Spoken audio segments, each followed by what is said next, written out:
Hello guys, আমি রাফি আর আপনারা দেখছেন রাফিজ ইংলিশ। ইংরেজি রিডিং শেখার আরও একটি বিশেষ ক্লাসে আপনাদের সবাইকে স্বাগতম। এখন চলছে ইংরেজি রিডিং এবং উচ্চারণ শেখার স্পেশাল অনলাইন কোর্স, যেখানে আপনাদের শেখানো হচ্ছে ইংরেজি বানান এবং উচ্চারণ শেখার গুরুত্বপূর্ণ সব নিয়মসমূহ। আমরা সবাই জানি ইংরেজি ভাষায় ভাওয়েল বা স্বরবর্ণ হলো মোট 5টি, যেমন এ, ই, আই, ও এবং ইউ। ইংরেজি ভাষায় এরা কারচিহ্ন হিসেবে বসে থাকে, কিন্তু আমরা জানি ভাওয়েল 5টি হলেও কারচিহ্ন কিন্তু অনেকগুলো, তাই না? ঠিক সে কারণেই একটি ভাওয়েল কয়েকটি কারচিহ্নের জন্য ব্যবহৃত হয়ে থাকে, তবে সেটা কিন্তু একটি নিয়ম মেনে হয়ে থাকে। ঠিক আছে, ইংরেজি রিডিং সঠিকভাবে শেখার জন্য আমাদের সেসব নিয়ম শিখতে হবে। আজকে আমরা শিখব ডাবল উ এর উচ্চারণ, অর্থাৎ দুটি উ একসাথে বসে কোনো শব্দে কেমন সাউন্ড দিয়ে থাকে। আজকে আমরা সেটাই শিখব উদাহরণের মাধ্যমে। আজকে হচ্ছে ইংরেজি রিডিং শেখার 33 নাম্বার ক্লাস। কেউ আগের ক্লাসগুলো মিস করে থাকলে অবশ্যই প্লেলিস্ট থেকে দেখে নিও, অনেক কিছু শিখতে পারবে। তাহলে চলো শুরু করা যাক। তো দেখো নিয়মটি কি। নিয়মটি হলো, যদি এই উ বর্ণটা কোনো শব্দে দুইবার পরপর থাকে, অর্থাৎ দুইটি উ পাশাপাশি থাকে, তাহলে ওই উ দুইটা রস্যকারের মতো সাউন্ড দিবে। ঠিক আছে, মনে থাকবে তো? চিন্তার কোনো কারণ নেই, কিছু উদাহরণ দেখলেই এই বিষয়টি সম্পূর্ণ ক্লিয়ার হয়ে যাবে। যেমন আমাদের আজকের প্রথম উদাহরণ মুন। এখন দেখো এই শব্দটাতে প্রথমেই আছে এম, তাই এম এর পরিবর্তে নিয়ে নিব ম, যেহেতু ম এর ইংরেজি প্রতিবর্ণ হলো এম।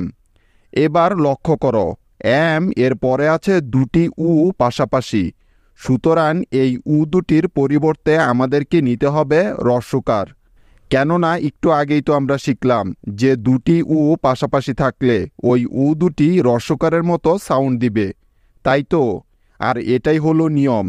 কি মনে থাকবে তো?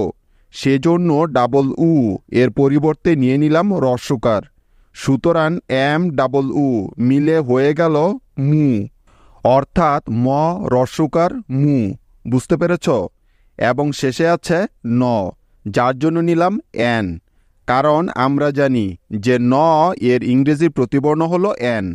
তাহলে এম ডাবল উ এন মিলে হয়ে গেল মুন, অর্থাৎ ম রস্যকার ন, মুন। কি বুঝতে পেরেছ তো তোমরা? মুন মানে চাঁদ। এভাবে ইংরেজি শিখলে তোমরা খুব দ্রুতই ইংরেজি রিডিং শিখে ফেলতে পারবে, তাই প্রত্যেকটি ক্লাস মনোযোগ দিয়ে দেখার চেষ্টা করবে। ঠিক আছে, আমাদের নেক্সট শব্দ গুড। এখন দেখো এই শব্দটির প্রথমেই আছে জি, তাই জি এর পরিবর্তে নিতে হবে গ, কেননা আমরা জানি যে বাংলা গ বর্ণটির জন্য শুধুমাত্র জি বর্ণটাই বসতে পারে। এবার দেখো তারপরে আছে ডাবল উ, অর্থাৎ দুইটা উ একসাথে পাশাপাশি, তাই তো? সেজন্য এই দুটি উ এর পরিবর্তে আমাদেরকে নিতে হবে রস্যকার। মনে আছে তো নিয়মটা? সুতরাং জি ডাবল উ মিলে হবে গু, অর্থাৎ গ রস্যকার গু। এখন বাকি রইল ডি, তাই ডি এর পরিবর্তে নিতে হবে ড, তাহলে জি ডাবল উ ডি মিলে হয়ে যাবে গুড, অর্থাৎ গ রস্যকার ড, গুড। গুড অর্থ ভালো বা উত্তম, মনে থাকবে তো? নেক্সট শব্দ বুক। এবার দেখো এই শব্দটার প্রথমেই আছে বি, তাই বি এর পরিবর্তে নিয়ে নিলাম ব। বি এর পরে আছে দেখো দুটি উ পাশাপাশি, তার মানে এরা রস্যকারের সাউন্ড দিবে এখানে, তাই তো? সুতরাং এই দুটি উ এর পরিবর্তে নিতে হবে রস্যকার, তাহলে বি ডাবল উ মিলে হয়ে যাবে বু, অর্থাৎ ব রস্যকার বু। এবং শেষে বাকি আছে কে, সেজন্য নিয়ে নিলাম ক, তাহলে বি ডাবল উ কে মিলে হয়ে গেল বুক, অর্থাৎ ব রস্যকার ক, বুক। বুক মানে বই। বোঝা গেল? নেক্সট শব্দ লুক। এই শব্দটির প্রথমেই পাচ্ছি এল বর্ণটা, তাই এল এর পরিবর্তে নিয়ে নিব ল। এল এর পরে দুটি উ পাশাপাশি আছে, সেজন্য নিতে হবে রস্যকার, সুতরাং এল ডাবল উ মিলে হলো লু। তারপরে কে আছে, যার জন্য অবশ্যই নিতে হবে ক, কারণ আমরা জানি কে বর্ণটা বাংলা ক এর মতো সাউন্ড দিয়ে থাকে। ঠিক আছে, সুতরাং এল ডাবল উ কে মিলে হয়ে গেল লুক। লুক অর্থ তাকানো, দৃষ্টি বা নজর। ঠিক আছে, নেক্সট শব্দ পুল। এই শব্দটির প্রথমে আছে পি, তাই পি এর পরিবর্তে নিয়ে নিব প। পি এর পরে আছে ডাবল উ, সেজন্য নিয়ে নিলাম রস্বকার। সুতরাং পি ডাবল উ মিলে হলো পু, অর্থাৎ প রস্বকার পু। তারপরে এল আছে, যার জন্য নিতে হবে ল। সুতরাং পি ডাবল উ এল মিলে হয়ে যাবে পুল, অর্থাৎ প রস্বকার ল, পুল। পুল অর্থ পুকুর বা জলাশয়, মনে থাকবে তো। নেক্সট শব্দ ফুট। এই শব্দটির প্রথমে আছে এফ, তাই এফ এর পরিবর্তে নিয়ে নিলাম ফ।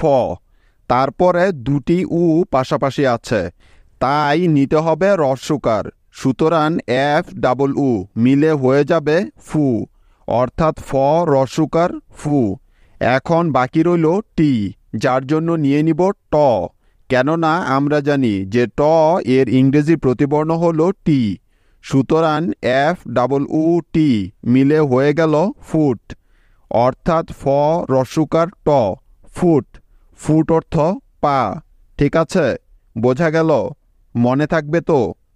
আশা করি এই নিয়মটি তোমরা সবাই খুব ভালো করেই বুঝতে পেরেছ, কারণ নিয়মটি কিন্তু খুবই সহজ। এখন তোমাদের জন্য একটি হোমওয়ার্ক আছে। তোমাদের আজকের হোমওয়ার্ক হলো টি ডাবল উ এল। এখন তোমাদের কাজ হলো এই শব্দটার বাংলা উচ্চারণটা আমাকে লিখে দেখাবে। ঠিক আছে, আর যারা একটু কঠিন বানান করতে চাও তাদের জন্য এইচ ডাবল উ কে, তারা এটার উচ্চারণটা লিখে আমাকে কমেন্টে দেখাবে। কেমন? আজ এখানেই শেষ করছি, দেখা হবে কালকে। সে পর্যন্ত টেক কেয়ার, বাই।